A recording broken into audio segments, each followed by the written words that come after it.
Hey guys, welcome to Vlogmas number 2.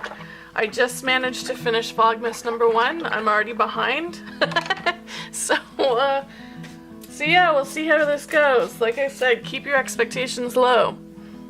Alright, so we'll see you in a bit.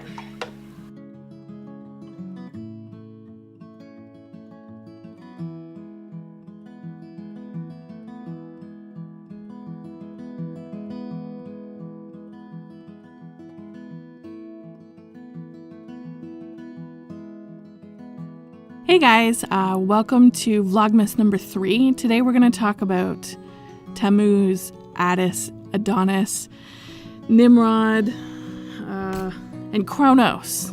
We're mostly going to talk about Tammuz, Attis, and Adonis, but Nimrod and Kronos it's all the same story. It's all the same story. Tammuz was a god from Babylonia. He was actually worshipped by the Jews until the 10th century. In the Jewish calendar, there's actually, apparently Tammuz is one of the months as well. So Tammuz was originally a Sumerian god called Tammuz or Damuzi or Tammuz.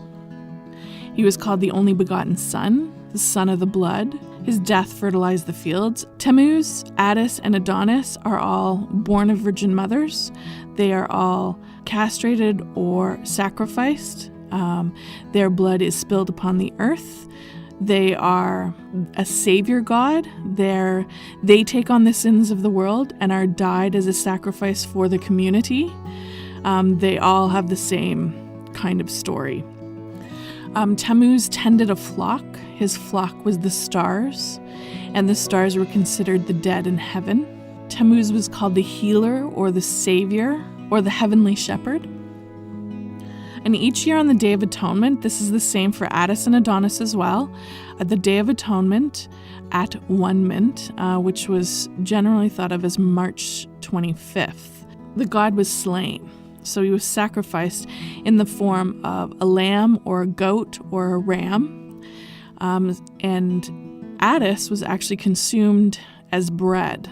And the animal or the bread becomes the bearer or the symbol of what was likely a sacrifice, a male sacrifice earlier. There was actual human sacrifice instead of an animal as a symbolic representation.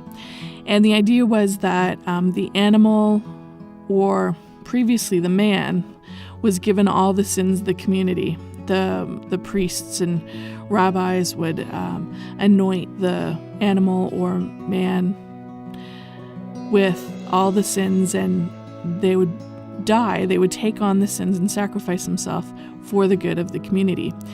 There was no sacrifice without blood. There was no repayment without blood.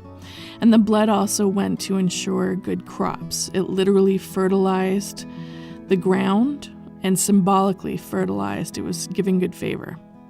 So that's the first part of the God story, is the duty to sacrifice himself for the good of the community. The second part is to be reborn as the divine child of light on the 25th of December, which is the same for Tammuz, Adonis, and Attis. They were reborn. The priests in Rome, who were called the tree bearers, had to go out and cut down a sacred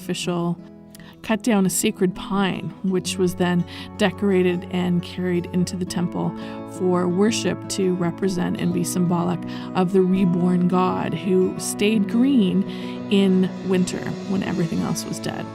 The pine tree is also important for Attis, who was actually crucified on a pine tree, and after he was castrated.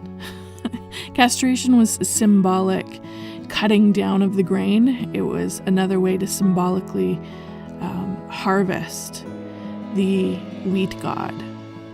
Okay, so I guess that's enough, but are you starting to see some similarities even with Osiris and the Isis-Osiris Horus stories? It's interesting, right? Like, if you look it up, there start to be a lot of patterns, a lot of very discernible, easy to recognize patterns. So thanks. I hope you guys are enjoying this. I enjoy looking it up. Yeah, let me know. Like it if you like it. Don't like it if you don't like it. Thanks for watching. Talk to you guys soon.